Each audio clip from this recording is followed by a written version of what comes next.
Good morning, Lionhearts. Your old pal, Jordan the Lion. Well, how do you follow up a Kiss concert? How do you follow up a meet and greet with Kiss, which is what we did in the vlog yesterday? Well, how we're going to do it is we are going to do a tour today at Dearly Departed and a meetup with people that watch this channel.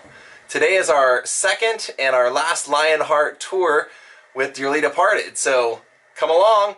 We're going to take Jaw to the park first, and then we're going to go explore more of this crazy city of Los Angeles and the people that have lived here. Daze with Jordan the Lion begins now. Going to take a quick trip over to Silver Lake Park for Jaw, get him some buddy playtime in, and then we're going to head out to have some fun, meet some friends. A lot of people out here today. He sees a dog party up here. A lot of dogs here today. Awesome. That's what we want. Jaw is over there hanging out by himself back in the back. It always takes him about 20 minutes to warm up to anybody.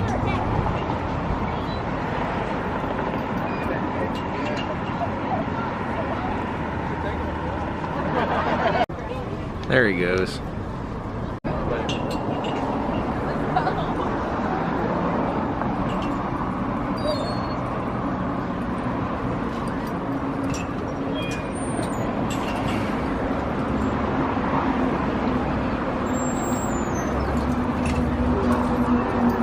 All right, fun times. You know, it's funny, Jaw likes all dogs, like all sizes and everything, but I've noticed lately he likes dogs smaller than him. He loves to like run around and play with them. It's that time to go drop off Jaw. We were just here yesterday, but we're back for the tour, and they're still having the garage sale. All right, we're loading into the van. It's time for the tour to begin. I cannot take myself seriously, because if I did, I would have died a long time Judy ago. Garland. And I don't want to die. I've never met a cast of people I want to die with. You go on an airplane, look around the people reading the Reader's Digest or whatever, you don't want to die with it. Forget it. His life isn't nearly as important as my life is to me. Sheer selfishness. I don't really care about anybody but me. And when my number is up, I want a new one, and I have no intention of checking out. Now, this machine isn't going to get me either. It's been 50 years, and Judy, up until about 2 years ago, was buried in New York. And her family had Judy exhumed, and if you look to your left, at the very back, with those people right there, that is Judy Garland's grave now. Oh, okay. They named the room the Judy Garland Pavilion, and they brought Judy here. Her family is here, and you can see there's a painting of Judy, and so yeah, here she is. Yeah, I believe it was Liza. Liza wanted her moved here so that the whole family could be buried together. There wasn't room at the other place in New York. Yeah, when Judy died, it was they needed a grave right then, and they put her in, and there's people that she didn't know on either side of her. So her family, you know, they're getting ready to, you know, move on eventually. So they get that whole little private room. Here on the other side of the hedges right there is Estelle Getty, Sophia Petrillo from the Golden Girls. Right. Before this cemetery was bought by people, this used to be a road, for instance. If you look at these trees, look at the trees. You can see how the trees used to go roadside. Well, they've since We're inside Hollywood closed the Forever road off, Cemetery. and they've sold that land. So it's now, you can see where roads used to be. And that's Paramount Studios water tower. So the Hollywood lawn was actually a dude, and he lived as a female, and you know, and was made famous in the Warhol movies. He's part of that whole Warhol factory thing that they did in New York. But Holly came from Miami, FLA, was Hollywood lawn. You see the We'll be coming up on Don Adams. It's right here where that plaque is, yes, right beside the tree. So it's that little bronze plaque, yeah. Oh. Oh. With him on a shoe phone. Yeah. Oh, yeah. Yeah.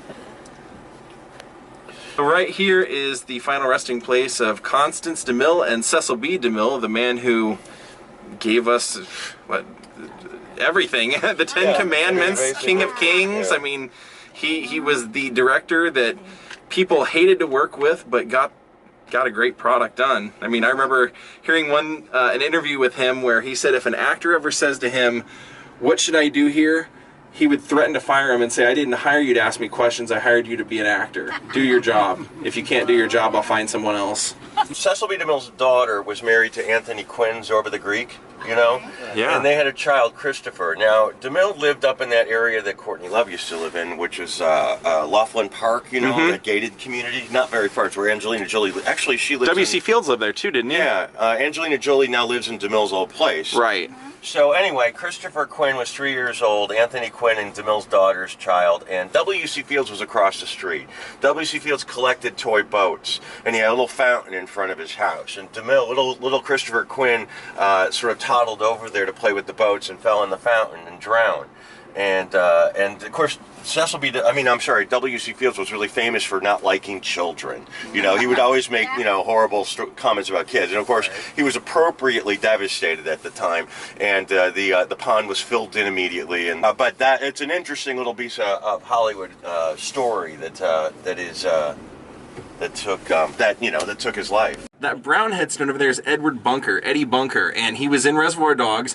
One of the cool stories and one of the things I love about Eddie Bunker is that he was like one of Hollywood's real bad boys. He was in prison left and right constantly, and one of the great stories that he tells is that when he said he sat in for the Reservoir Dogs read-through of the script, he said that he looked across at the man who was playing the heavy, the bald guy, Lawrence, and he said, I kept looking at that guy going, I wonder if he remembers when we got into a fist fight back in the 50s. And apparently, back in the 50s, he saw Lawrence beating the hell out of his brother out on the street, and Eddie was with a girl, and he said, you know, if I were out there, I'd knock the hell out of that guy. And she goes, why don't you go do it? So he just pulled over and jumped into the fight, and he said they beat each other like raw, and they hadn't seen each other since, and he said, I just kept staring at this guy going, I wonder if all those scars on the head, I wonder how many I put there. They're out here every day. He's been dead 2 years now, a little over. Okay. Every single day they're out here. So this come from him. And he had a really bizarre way of dying. I believe he parked his car at his house, and then the car rolled back and killed him. He thought it was in park, but it wasn't. Yeah. How old was he? Mid-20s, maybe late 20s. Maddy Davis. Lang And they showed them pulling. Oh, Feud. Here. Yeah, Feud. They showed this in Feud. This was the studio gates to Feud. Oh, okay. So I always love to point out this Paramount entrance over here because I pretty much show it every time I walk by it in a vlog. There's a famous picture of Lucy standing out in front of there. Lucy and Desi standing right there in front of that Paramount entryway. There was a set of stairs there until recently. So yeah, where those cops are standing, it's practically exactly where they were standing in that picture. Exactly. Yeah. Green Acres and Mr. Ed, Man from U.N.C.L.E. They made the Addams Family here, and if you remember in the Beverly Hillbillies when Jed Clampett had bought a movie studio, and Jethro wanted to be a star, he wanted to be a cowboy star. There's a scene, a great episode where Max Baer is on a covered wagon with a monkey, and they're actually trotting down Las Palmas and into that little studio right there. Wow. And I think it's where Ellie Mae met, was it Dash Riprock, her boyfriend? That was like the Rock Hudson knockoff. And I'm hoping that this is a prop. I was just going to say, is this a prop or is this somebody's home now? Yeah, that's certainly a prop. It'll show up in something. Nuts. It looks like it's been clawed up by a dinosaur. Yeah. Might be a Lost World or something. What is going on? Now, It's this like one looks like it was stepped on. So yeah. It might be a Lost World or something like that. One of those kind of... That's nuts. But it's still leaking, which is weird. Because usually when they make props, they make them so they're not going to do stuff like that. Well, our stop now is at Chasens. Or what's left of Chasens. It's now the Bristol Farms.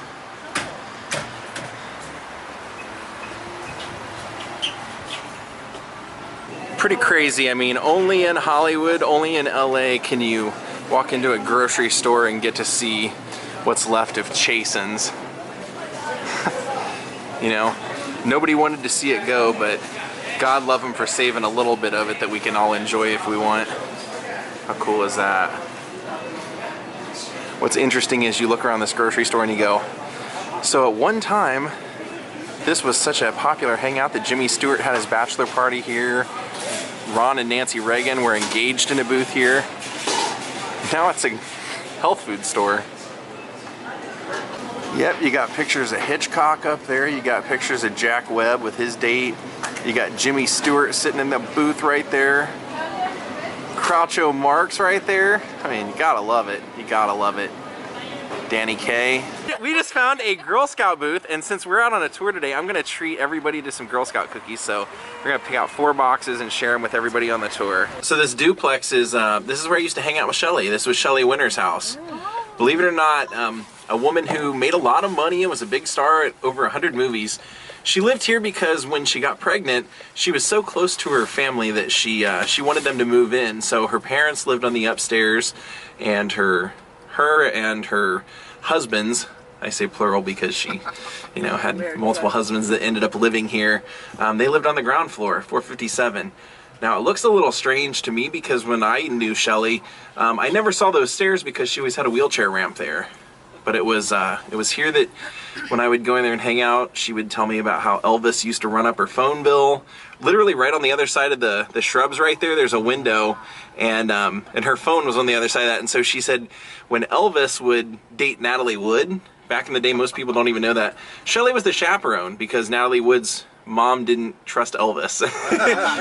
Well, really trust anybody. So she said Elvis would come over here early, park out front with his Cadillac, and bring all of his buddies with him. And so she said that she would, that Elvis would make his boys spread fertilizer on her lawn to keep him busy to do something while he was on the phone. And yeah, it's kind of crazy just to see this because how many times I spent here. This was the yard that she had her birthday parties in right over here, and that's where I saw Robert Blake the first time. She was having a party and he just kind of walked in the back gate, and I remember the next day going, "Did you see that Robert Blake was at your party?" And she goes, "Yeah, who invited him?" So that's the doorway that Robert Blake came in, and the party was right up the side, Shelley's birthday party, and he came walking right up there and freaked me out. I was the first person that he saw. He kind of like peered right over the over that little fence right there, and I saw his head pop over with white hair, and I about lost it. This is Beverly Drive, and this is where we see that opening shot of the Clampetts entering Beverly Hills in that jalopy makeshift car of Jethro's. Yeah. Bum bum bum bum bum bum bum bum bum bum bum bum bum.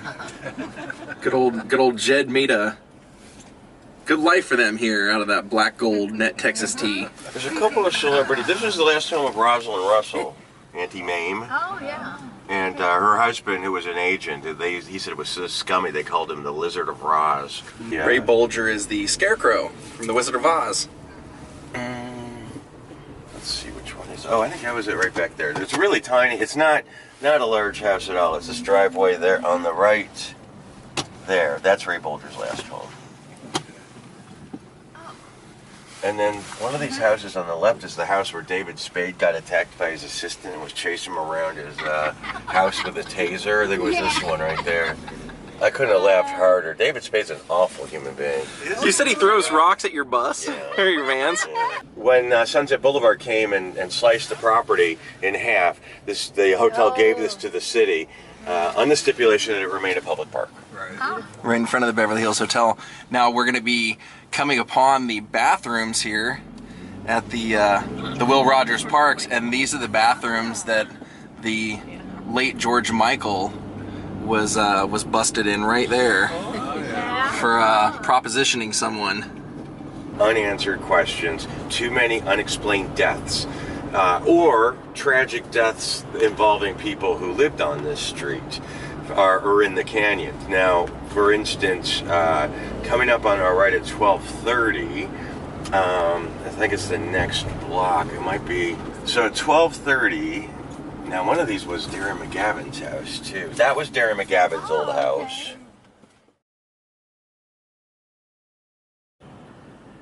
Wow, Elizabeth Montgomery's last home. Is there a house even in there? Yeah, it's way back there. And then the house up on the hill from here, you could see it above the, you guys in the back probably have to lean up to see it, but way above the trees, there's like a tan-colored house with an orange tiled roof. That stands where Sharon Tate's old house used to be. She had wrapped some Christmas lights around the wooden fence in front of the house. You could see the lights all the way down from Sunset Candace Boulevard. Bergen. And there's still one wall in that house from the original house. In the state of California, if you leave up what they call a load-bearing wall and build a new house around it, that counts as a remodel. So that was a modest 3-bedroom ranch-style home, is now a 17,000 square foot Mediterranean villa, and that's a remodel. Wow. Now, am I wrong? Is that last I heard it was owned by Jeff Franklin? That's correct. Yeah, Jeff Franklin, the producer of Full House, Fuller House, all that stuff. Also the same man who bought the Full House in San Francisco. Just on either side of the wall, Falcon there's Lodge. a staircase that goes all the way up to where Falcon Lair used to be. Now, this is listed right now for $4.9 million. So you could sleep where the horses slept for just under $5 million. Valentino. Yeah, Valentino connection. George Reeves, Superman, 1959, was shot in the head. Some say suicide, some say not suicide, because he was seeing a woman named Tony Mannix, her husband was Eddie Mannix, who was one of the people, the fixers, they call him at MGM. And she bought him this house, didn't she? According to the movie. Now, I don't know that for a fact. But I do know that he was living here with his last girlfriend, Lenore Lemon. And Lenore Lemon was a crooked woman. The night of the murder, or the night of the death, we'll say, she had people over here. It was like past 10 o'clock. George was asleep. So he came stomping down in his robe saying, you guys, I'm trying to sleep up here, keep it down. And then they all, eventually got it, they all were laughing. And he says, well, just kind of keep it down. I'm going upstairs. I'm going to go to sleep now. So the weirdest thing is he was up in the bedroom.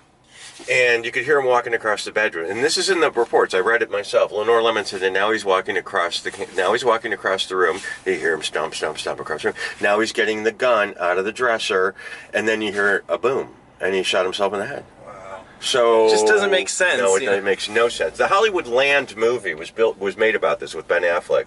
Was made about George Reeves' death. So right next to the George Reeves death house is this, and I said we gotta stop and take a look at this. I don't know if Paul Walker lived here or what, but it says in loving memory of Paul Walker.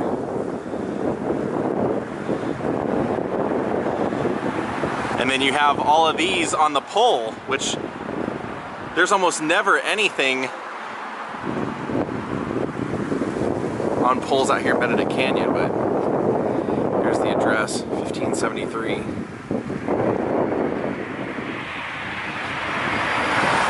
This was Vincent Price's home from, I believe it was 1946 to 1954. So this was right before he became a horror star. He was living here.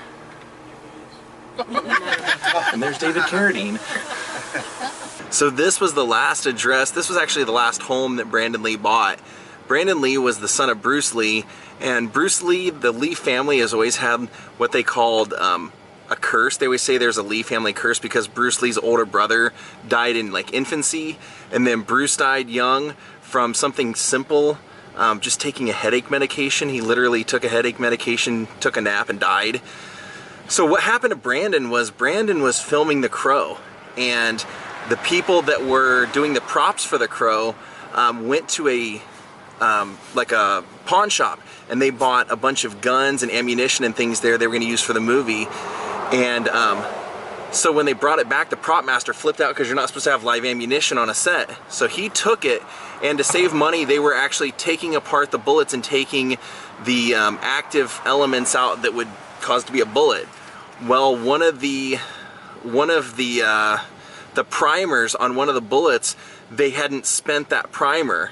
And so when they were testing out the guns a week before for a different scene, one of the pieces got stuck in the barrel of a gun, and they didn't know that it was there. So a week later, when they went to film this scene, one of the blanks that they had put inside the gun, the dead rounds, the primer hadn't been spent yet. So once that primer was put in there, and then that bullet that was lodged in there they didn't know was there, they went to do the scene, and it actually became a live round, and that's what killed Brandon Lee. And what's crazy is that the actor that actually killed him said, I was never supposed to be doing that scene.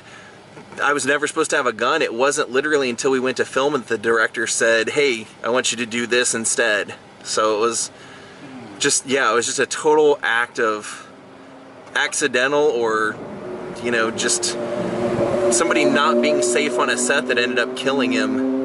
Pretty sad. I mean, he was extremely young, and this movie's went down to be like one of the greatest movies in that genre, that kind of horror action genre. So just imagine they made sequels that would have been his franchise. I think it was on the Tonight Show, and he says that he went there because he wanted to meet Jimmy Stewart, and he was his favorite actor ever. And so after church was over with, he went up to Jimmy Stewart and he did the Jimmy Stewart voice to Jimmy Stewart. And Jimmy says he just turned beet red and got so angry and just walked away. And it's like Jim Carrey's like, oh my God, it was about, you know, it was just an embarrassing incident. Like Jimmy was at church, don't mess with him. Really called Ben Frank's. And Ben Frank's was one of the few places in Los Angeles that would serve hippies. It was Cantor's on Fairfax, but some places literally had signs in windows saying no long hairs, no hippies. Wasn't that a Monkees hangout? Yeah. So when the clubs would close, like the Whiskey, it wouldn't be ridiculous to see John Lennon or Bob Dylan here. The guys from Buffalo Springfield met for the first time in the parking lot here at Ben Frank's. So when they were auditioning the Monkees in '65, they put an ad in the trade papers for looking for 4 insane boys, ages 17 to 21, wanted spirited Ben Frank's types. So it was all the people, sort of the music-y, nerdy people that hung out here after hours at Ben Frank's. So it still looks exactly the same aside from the Mel sign. Maddy Davis lived there for probably the last 15 or so years of her life. There used to be a awning, and they made an exception. You can't do anything to the outside of the place, but Maddy Davis, they allowed to put an awning out there. I guess from what I read, there was a little balcony or something like that. Maybe that's the top left, but I know that her assistant wrote in a book about her, a nice book, not that long ago. But Maddy Davis, they also made an exception for her because you know, there's no smoking anywhere in LA, but they kept an ashtray in front for her, and the Colonial House, that's what it's called. They kept an ashtray by the front door for her, and apparently her name is still on the doorbell. Out of respect for her. A lot of people live there. Clark Gable lived there. William Powell lived there. Yeah. You know, I'm obsessed with this band called Love, and Love was this guy Arthur Lee who was kind of the birth of the '60s movement here in Hollywood. He was the guy who actually got the Doors signed, and he used to play the Whiskey A Go Go as well. Well, Arthur Lee was the name of the guy who had that band, and he basically destroyed the band in the '60s because he refused to tour outside of Los Angeles, so they never got any traction. He basically struggled for like the next 20 years and then was a 3-strike offender and ended up getting thrown in jail. And when he came out of jail, he finally had like a wake-up call, and he was like 60 years old, and he decided to put the band back together and then go out and start touring finally, touring on all of his albums. So I went and finally saw them, thinking it was the only time I would ever get to see them. The very next night after I see him, I'm driving right here and I see his guitar player right here on this sidewalk. I stop and start talking to him, and he says that I told him, I said, I wrote a song about Arthur, can I get it to you guys? So he said, I live right over here, drop it off sometimes. So the next day I dropped off the album, and he emailed me and said not only did he love it, but he said that he was going to put it, they did the Gong Show when they were on tour, and he was going to put it in the mix of the Gong Show in their tour bus so that Arthur would get to listen to it all the time. So that was kind of one of my favorite moments, was meeting him here. You guys from Chicago area? No, his name was Irv Kupcinet. And Irv was really tight with Mayor Daley in Chicago. And Mayor Daley was an integral part of getting JFK elected. So it was all, you know, there was a lot of dirty dealings and all of that, but he was really involved with all of that stuff. So Irv Kupcinet had a daughter named Karen. Her nickname was Cookie.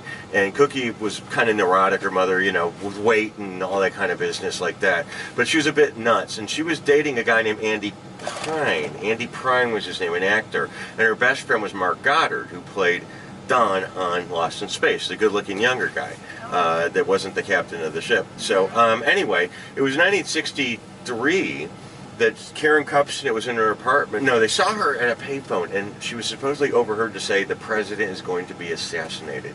And within a day, he was killed. And shortly afterwards, she was found strangled to death in this building by Mark Goddard. So it's still an unsolved crime. But by the actor? Well, not strangled by him. She found it. Oh, okay. I was going to say, whoa. It's still unsolved, but he was the one who discovered her body. But yeah, her name was Karen, K-A-R-I-N, Kupcinet, and Irv Kupcinet was a really influential reporter in Chicago. All right, now we are back to the museum, and Scott's going to do the Jane Mansfield death car explanation. Oh, that's crazy. That's something new I've never seen, that O.J. Simpson figure over here. Oh my god, I was living here when that happened. Wow. Talk about crazy stories like this. The death of Brian Jones is another crazy one that A lot of people, including me, believe it was a murder. And check this out. He's got a piece of John Denver's crashed airplane, the fiberglass from it. Oh, check that out. Greta Garbo's hat. That's awesome. And then Mae West shoes. And false teeth. Well, everyone, I'm going to call in tonight. I hope you guys enjoyed our tour today. I've done quite a few of those with Scott Michaels. You know, just getting to sit in on those. And I always have a blast getting to do them. I don't always put everything on the tour because I feel like, you know, you should want to go take the tour if you can and get to see all that's included in it. So this was just a little snippet of what we did today, and I hope you guys enjoyed getting to see it. Thank you, Tony Miller, for becoming my newest Patreon. And come back and see me tomorrow. We have a great day planned. I know you guys will enjoy it. Have a great night, and we'll see you all then. Goodbye.